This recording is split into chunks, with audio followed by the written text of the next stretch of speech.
Teman-teman jualan produk digital, capek di ghosting calon pembeli setelah tahu harga. Pakai teknik ini untuk ubah keraguan mereka jadi bukti transfer. Yakin mereka pasti langsung auto beli. Oke, so jadi video kali ini gue akan membahas tentang salah satu teknik yang namanya adalah objections handling gitu ya. Yang fungsinya adalah untuk bisa merubah keraguan customer atau calon pembeli produk digital teman-teman untuk bisa berubah gitu ya. Jadi mau banget beli produk digital teman-teman gitu ya. So seperti apa tekniknya? Yuk langsung aja kita bahas ya. Jadi bagi kreator pemula, mendengar kata tapi atau nanti dulu ya dari calon pembeli seringkali terasa seperti penolakan pribadi. Padahal dalam dunia penjualan produk digital itu adalah hal yang sangat normal gitu ya. Nah itu terutama buat para kreator pemula dan juga orang yang baru banget berjualan produk digital gitu ya. Terus biasanya dengar kata kayak tapi kayaknya produknya ini nggak bagus dan segala macam, tapi kayak gitu kan. Terus habis itu kayaknya ntar dulu, nanti dulu dan segala macam kayak begitu ya.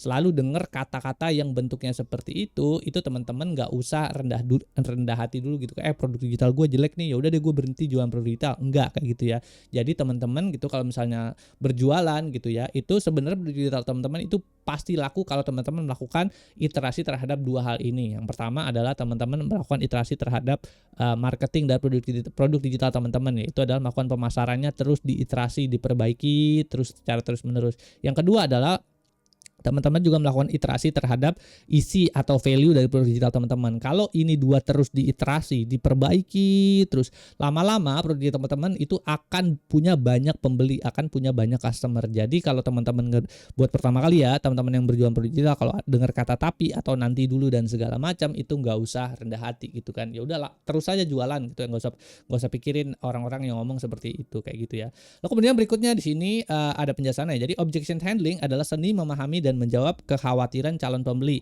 sehingga mereka merasa yakin untuk melakukan pembelian gitu ya. Nah, ini yang pertama adalah bukan debat. Ini bukan soal memenangkan argumen tapi soal memberikan solusi dan kejelasan. Yang kedua adalah permintaan informasi. Seringkali keberatan adalah cara halus pembeli untuk bilang, "Tolong beritahu saya lebih banyak alasan kenapa saya harus membeli produk ini sekarang," kayak gitu ya. Jadi sebenarnya mindsetnya adalah kalau kita dengar kata tapi dan nanti dulu, kita harus berpikir bahwa sebenarnya customer itu ngomongnya bukan tapi atau nanti dulu, tapi lebih ke arah kasih tahu dong alasan lebih banyak untuk kenapa sih gue harus beli produk digital lu kayak gitu ya. Lalu kemudian berikutnya di sini ada proses edukasi. Kamu bertindak sebagai pemandu yang membantu mereka melewati rasa takut atau ragunya kayak gitu.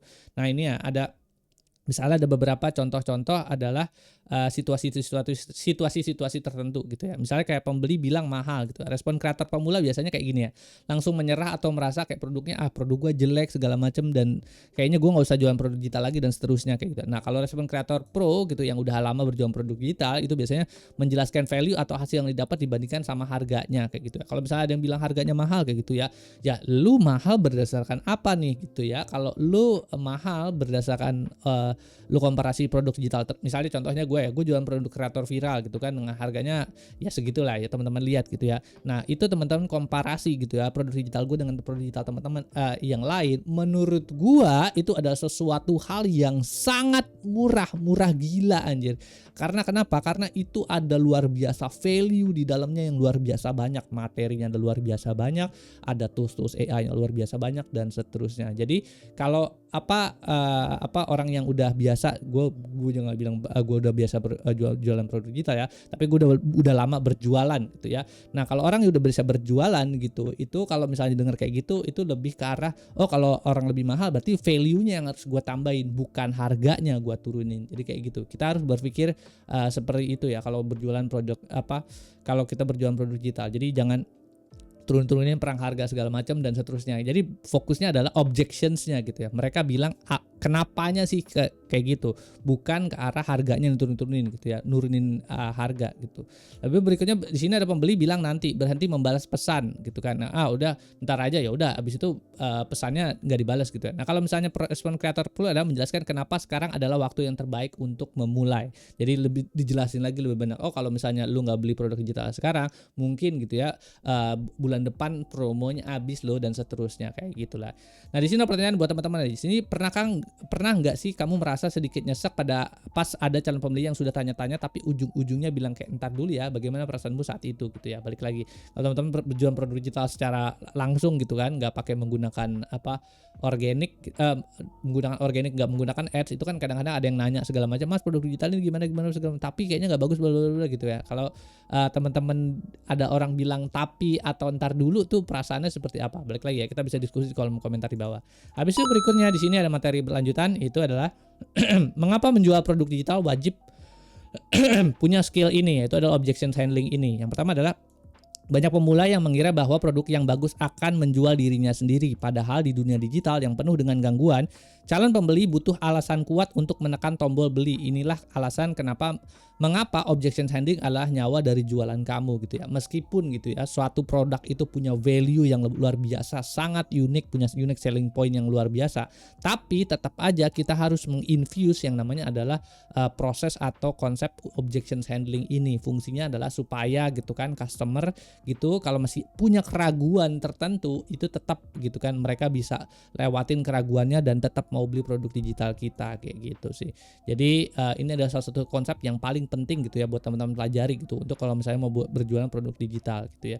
Berikutnya di sini ada meningkatkan angka penjualan atau conversion. Dengan menjawab keraguan, kamu mengubah status ragu-ragu menjadi yakin, yang artinya lebih banyak uang masuk ke rekeningmu. Nah, ini ya disebutnya adalah conversion rate atau conversion ratio gitu ya. Jadi kalau misalnya ya contoh misalnya kalau teman-teman berjualan produk digital, teman-teman bikin landing page gitu kan. Nah, kalau misalnya teman-teman gitu ya menginfuse gitu produk digital teman-teman atau landing page teman-teman dengan menggunakan objection handling ini ya. Jadi misalnya ada conversion ratio-nya adalah 10%. Jadi misalnya ada 10 pembeli yang melihat produk digital teman-teman gitu ya.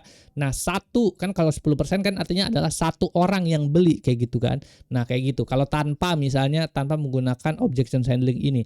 Tapi kalau menggunakan objection handling ini itu conversion ratio-nya bisa meningkat gitu ya. Mungkin bisa jadi 2 kali atau 3 kali. Jadi kalau ada 10 orang yang masuk ke dalam produk atau landing page teman-teman, jadi ada 2 orang atau bahkan 3 orang atau bahkan 10-10-nya gitu itu bisa beli produk digital teman-teman. Jadi ini adalah salah satu teknik objection handling juga untuk bisa meningkatkan conversion ratio atau conversion rate dari landing page teman-teman kayak gitu ya. Jadi ini ada balik lagi, ini adalah sesuatu hal yang paling penting banget buat teman-teman kalau lagi berjualan produk digital untuk bisa memahami teknik ini gitu ya. Lalu berikutnya di sini kedua adalah membangun kepercayaan trust. Saat kamu bisa menjawab pertanyaan sulit dengan tenang, pembeli melihatmu sebagai pakar yang jujur, bukan sekedar pedagang yang mengejar komisi doang kayak gitu. Yang ketiga adalah mengurangi resiko komplain, keberatan yang ditangani di awal, memastikan pembeli tahu persis apa yang mereka dapatkan sehingga mereka tidak merasa tertipu setelah membeli kayak gitu ya. Yang keempat, memahami kebutuhan pasar. Setiap keberatan adalah data gratis. Kamu jadi tahu apa yang sebenarnya mereka takuti dan diinginkan oleh audiens kamu gitu ya. Jadi itu adalah sumber kita untuk belajar. Kalau ada orang bilang say no, no-nya kenapa gitu, kita harus kulik di situ ya. Jadi itu adalah tempat sumber kita belajar, bukan tempat kita untuk jadi gua kayak gini, gua salah segala macam, enggak kayak gitu ya. Nah, ini ada beberapa berikut adalah perbandingan jika kamu menguasai skill ini versus tidak. Yang pertama adalah jika kamu mengabaikan keberatannya adalah pembeli pergi tanpa kabar gitu ya, atau ghosting. Nah, kalau misalnya kamu memahami objection handling, pembeli merasa didengarkan dan diperhatikan. Kamu terlihat tidak percaya diri dengan produk kamu. Kamu terlihat seperti profesional yang solutif.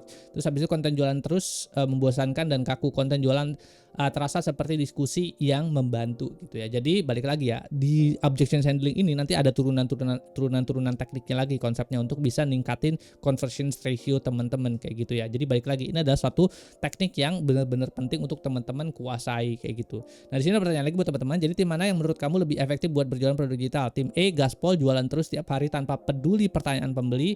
Yang kedua adalah tim solutif, sabar dengerin curhat pembeli, baru kasih solusi produk tersebut. Tulis pilihanmu di kolom komentar di bawah ya, biar kita bisa ya balik lagi diskusi di kolom komentar gitu. Habis itu berikutnya di sini ada jenis keberatan utama dan solusinya gitu ya. Jadi sebenarnya kalau kita ngomongin soal objection handling itu ada 1 2 3 4 ada 5 gitu ya. Ada 5 common types of sales objections gitu ya. Jadi dia bilang tapinya tuh ada 5 alasan ya. Yang pertama adalah ada budget, trust, needs, urgency, and authority gitu ya. Kita bahas satu-satu nih. Yang pertama adalah dari budget dulu, anggaran. Nah, biasanya itu kalau misalnya kita berjualan produk digital atau berjualan produk apapun, mereka pasti bilang kayak gini, harganya terlalu mahal buat gue gitu kan. Ini masa produk begini doang harganya segini sih kayak gitu ya. Nah, ini solusinya adalah jangan turunkan harga tapi naikkan nilainya atau naikkan value-nya gitu ya. Ibaratnya kalau misalnya teman-teman jualan produk digital seharga misalnya berapa gitu kan, 1 juta rupiah gitu ya.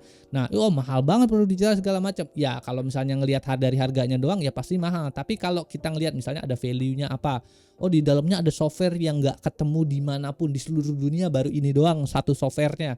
Atau misalnya teman-teman berjualan produk, di dalam produk tersebut ada materi yang bener-bener ini bisa ngasilin teman-teman duit ratusan juta dalam misalnya 14 hari atau 30 hari gitu ya. Nah itu ya kalau cuman harganya 1 juta ya pasti orang-orang mau beli dan segala macam kayak gitu. Jadi intinya adalah bagaimana caranya kita untuk bisa meningkatkan value atau nilai dari suatu produk tersebut, bukan menurunkan harganya kayak gitu ya. Jadi bandingkan harganya dengan biaya jika mereka tidak membeli. Misalnya biaya kursus versus biaya trial and error sendiri kayak gitu ya. Itu juga bisa kita bandingkan gitu. Habis itu berikutnya di sini ada trust, kepercayaan. Apakah produk ini benar-benar berhasil gitu ya. Ini juga pertanyaan gitu ya. Ini trust, nih cocok buat gua nggak ya? Apa nih orang bener-bener bisa dipercaya apa enggak ya? Apakah produk ini bisa benar-benar bisa bantu gua misalnya ngasilin cuan tambahan segala macam? Itu juga bisa menjadi sebuah pertanyaan kayak gitu. Nah ini kalau bisa teman-teman tunjukkan bukti nyata, lampirkan testimoni pelanggan, screenshot hasil atau studi kasus singkat yang menunjukkan keberhasilan gitu ya.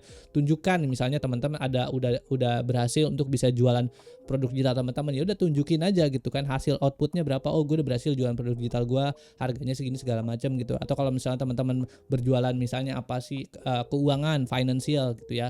Ya udah tunjukin aja, oh gua dulu pakai template penjualan keuangan kayak begini gitu kan, dan gua bisa berhasil hemat seperti ini gitu ya. Atau misalnya teman-teman berjualan template untuk keuangan, untuk bisa berjualan, untuk bisa nabung, untuk bisa beli rumah atau menikah. Ya udah tunjukin aja, oh nih gue menikah, gue bisa nikah karena gue menggunakan template finansial gue yang ini kayak begitu. Dan gue kumpulin sampai akhirnya gue bisa bisa menikah dan gue bisa beli rumah segala macam kayak begitu. Jadi tunjukin testimonial nyata gitu ya, nggak mesti dari orang lain, by experience juga itu bisa ditunjukin kayak gitu. By experience kita pribadi juga bisa ditunjukin gitu ya.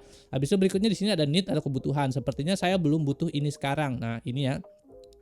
Identifikasi titik sakit atau pain point mereka, jelaskan bagaimana produk menyelesaikan masalah spesifik yang sedang mereka alami saat ini gitu ya. Nah ini kalau need berhubungan atau kebutuhan, itu teman-teman bisa tonton video gua soal sell painkiller not a vitamin. Nah di dalamnya tuh ada teknik yang namanya adalah CUS gitu ya, Customer Urgency Spectrum. Jadi bagaimana caranya kita bisa mengulik pain pointnya customer untuk bisa diselesaikan dengan produk digital kita gitu, sehingga gitu orang-orang nggak bilang lagi kayaknya gue belum butuh ini sekarang gitu ya.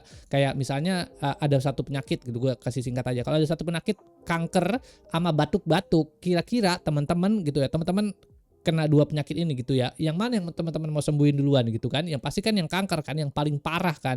Nah jadi itu menemukan penyakitnya ini atau pain pointnya customer ini untuk bisa ditunjukkan dan bisa di solving di produk digital teman-teman itu, kemudian lah yang teman-teman harus lakukan untuk bisa menghilangkan need ini gitu ya. Kalau misalnya mereka bilang seperti saya belum tuh ini sekarang, itu caranya adalah kayak gitu. Berikutnya di sini ada urgensi ya, boleh saya pikir-pikir dulu nanti saya hubungin lagi kayak gitu ya. Nah ini balik lagi ya, ini ada teknik lagi namanya urgensi gitu untuk bisa bikin mereka jadi mau beli saat itu juga. Berikan alasan untuk bertindak sekarang, gunakan promo terbatas, bonus khusus untuk pembeli hari ini atau kuota yang hampir habis kayak begitu ya. Kemudian berikutnya di sini juga ada otoritas ya, authority. Kenapa saya harus belajar dari Anda gitu ya. Tunjukkan keahlian atau pengalamanmu, bagikan sedikit perjalananmu, sertifikasi atau hasil yang pernah kamu capai secara pribadi. Nah, terutama kalau kita misalnya berjualan produk digital, salah satu kendalanya adalah orang tuh nggak terlalu percaya. Lu tuh siapa? Kenapa gua harus beli dari lu gitu ya? Kenapa gua harus percaya sama lu? Lu bisa nggak bener-bener solving masalah ke gua kayak gitu ya. Nah, kadang-kadang kita harus bercerita juga gitu kan, siapa sih diri kita, sertifikasi yang kita punya apa, pengalaman yang kita punya apa, sehingga menunjukkan ke bahwa oh iya nih orang bisa dipercaya, dia udah gue mau beli deh sama dia gitu kan. Nah itu ya. Habis itu berikutnya sih ada pertanyaan buat teman-teman. Jadi teka-teki cepat, jika seseorang calon pembeli gitu bilang kayak, wah saya tanya suami atau istri dulu ya, menurutmu dia sedang mengalami keberatan di kategori mana nih? Authority, perlu izin pihak lain, atau urgency, cuma alasan buat menunda aja? Coba tebak dan kita bisa diskusi di kolom komentar di bawah ya gitu. Oke, terus abis itu materi berikutnya itu adalah cara menemukan target keraguan audiens gitu ya. Jadi kamu tidak perlu menjadi dukun atau membaca pikiran untuk mengetahui apa yang membuat orang-orang ragu.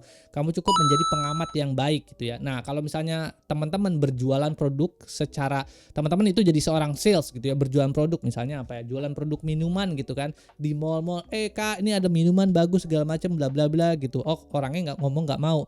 Ya habis itu kita bisa ulik langsung gitu kan, karena itu direct communications. Tapi kalau berjualan produk digital gitu ya, produk digital, produk yang fisik yang orangnya cuman kayak lewat terus kita nggak tahu siapa, terus pergi lagi kayak gitu, itu kan kadang-kadang susah untuk ngulik ya problemnya mereka atau keraguannya, doubtnya mereka tuh di mana gitu kan. Nah makanya kita perlu gitu ya melakukan eksplorasi lebih dalam dengan menggunakan beberapa cara ini. Yang pertama adalah dengan kita ngelihat kolom komentar ya, apa yang harus kamu cari. Kita bisa ngelihat di kolom komentar kalau teman-teman bikin konten gitu kan, terus dia ada kolom komentarnya apa nih segala macam, ya udah nanti dilihat di sana.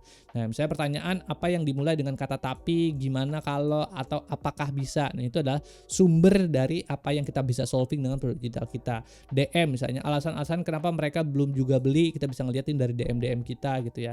Review kompetitor, keluhan pembeli di produk-produk digital kompetitor itu seperti apa, nanti kita bisa kulik dan lihat lagi segala macamnya gitu ya. Habis itu survei sederhana nih, jadi jawaban langsung dari audiens kamu, kita bisa bikin pakai Google Form segala macam untuk bisa ngelihat survei kira-kira kenapa sih lu nggak beli produk digital lu gitu kan, kayak gitu, produk digital yang teman-teman mau jual kayak gitu sih. Nah setelah kamu mengumpulkan data keraguan ini, kamu sudah punya target untuk dibuatkan kontennya gitu. Setelah udah punya gitu kan data-data dari objection ini, tinggal dibikinin aja kontennya nanti kemudian, supaya orang-orang kalau ada punya keraguan tertentu mereka jadi oh yaudah deh gue mau beli deh, gue mau coba deh kayak gitu ya. Nah ini game cepat, isi titik-titik. Biasanya alasan utama orang tidak jadi beli produk digital karena mereka belum percaya pada titik-titik atau belum merasa titik-titik materi tersebut. Coba jawab di kolom komentar. Balik lagi kita bisa diskusi di kolom komentar di bawah gitu ya.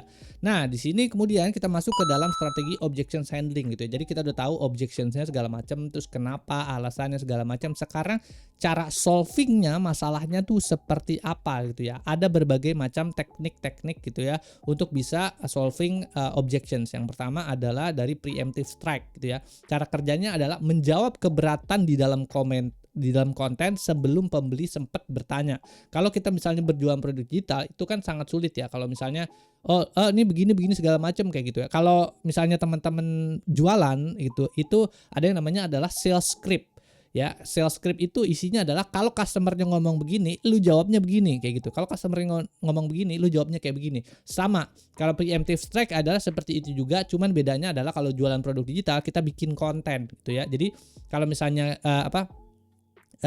dia ngomong seperti ini, dia kayak ada keraguan seperti ini, kita jawabnya kayak begini, kayak gitu ya. Jadi seperti itu kalau preemptive strike tekniknya. Nah ini contoh penerapannya adalah buat konten berjudul kenapa harga kelas 200.000 tapi bisa hemat waktu kamu 2 bulan kayak gitu. Kenapa? Nanti dijelasin aja segala macam kayak gitu ya. Nah di sini ada specific social proof ya. Yang kedua ini menggunakan testimoni yang menjawab masalah spesifik, bukan sekedar bagus. Tampilkan chat murid yang bilang awalnya saya gaptek tapi panduan ini ternyata gampang banget diikuti. Balik lagi, nggak cuman kalau misalnya kita butuh social proof, nggak cuman dari audience doang atau dari students doang ya, kita bisa juga berdasarkan pengalaman pribadi juga gitu kan. Nah jadi kalau misalnya teman-teman yang baru banget berjualan produk digital yang belum ada testimoni segala macam, teman-teman bisa ya udah cerita aja nih, dulu gua pain pointnya kayak begini gitu kan. Nah itu kenapa kayak begitu, karena begini terus gua solvingnya begini dan hasilnya adalah seperti ini. Testimonial pribadi itu juga bisa dijelaskan gitu ya.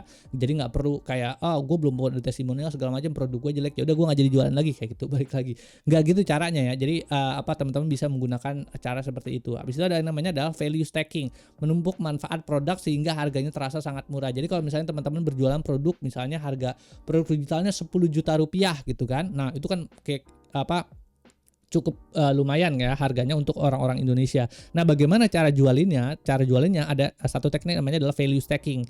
Nah, instead of jualan produknya kita ngelihat orang harga cuma 10 juta, tapi kita bikin orangnya ngelihat value-nya ntar lu bisa diajarin secara langsung one on one misalnya. Ntar ini lu akan masuk ke dalam bootcamp selama 2 minggu segala macam kayak begitu-begitu. Nah, itu salah satu teknik lagi untuk bisa objection handling yang melakukan disebut dengan namanya adalah value stacking kayak gitu ya.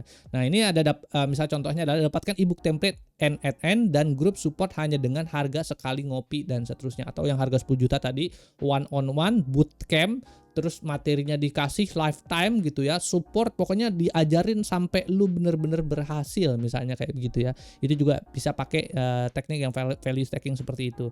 Yang kedua berapa nih? 1, 2, 3, 4. Yang keempat adalah menghilangkan rasa takut rugi dari calon pembeli gitu ya.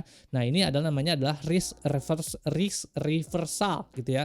Berikan garansi seperti kayak update materi selamanya secara gratis atau akses konsultasi selama 7 hari, atau bisa teman-teman bisa bilang kayak money back garanti kalau 30 hari teman-teman belum dapat juga penjualan misalnya, itu juga bisa dilakukan kayak gitu ya. Atau kursus ini gratis gitu kalau misalnya teman-teman berhasil menghasilkan 10 juta pertama teman-teman dari produk digital kayak gitu ya.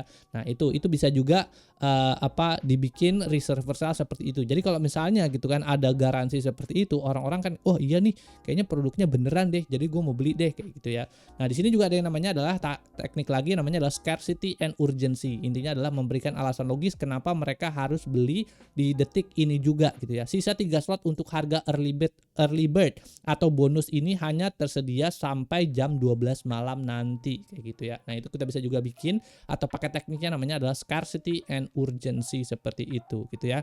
Nah, sini ada pertanyaan lagi buat teman-teman. Jadi dari 5 strategi di atas, kira-kira mana yang menurutmu paling ngena buat audiens kamu saat ini? Coba jelaskan alasannya ya gitu ya. Nah, balik lagi ya. Jadi nanti kita bisa komentar di kolom komentar di bawah dan diskusi. Kira-kira dari 5 strategi ini kira-kira yang mana yang paling ngena buat audiens teman-teman gitu ya.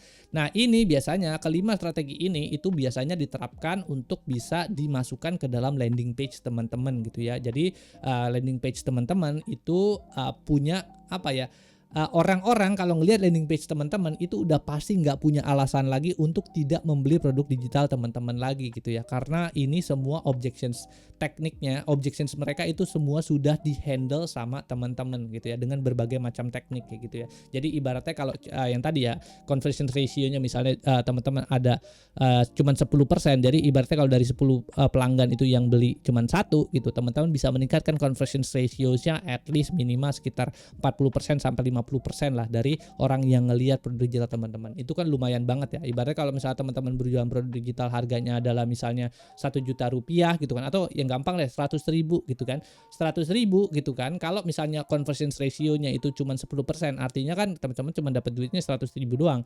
Tapi dengan menggunakan teknik ini kalau bisa teman-teman bumping ya dari cuma 10% naik dari 40% ke 50%, artinya dari 10 orang yang lihat teman-teman bisa dapetin 400 ribu atau 500 ribu gitu ya. Bahkan kalau misalnya teman-teman bagus banget gitu ya, offernya bagus banget, cara penulisan objection handlingnya itu teman bisa naikin sampai 90% sampai 100% gitu. Jadi orang lihat langsung beli kayak gitu ya. Jadi ini adalah salah satu teknik yang teman-teman harus pelajarin banget kalau teman-teman berjualan produk digital kayak gitu sih.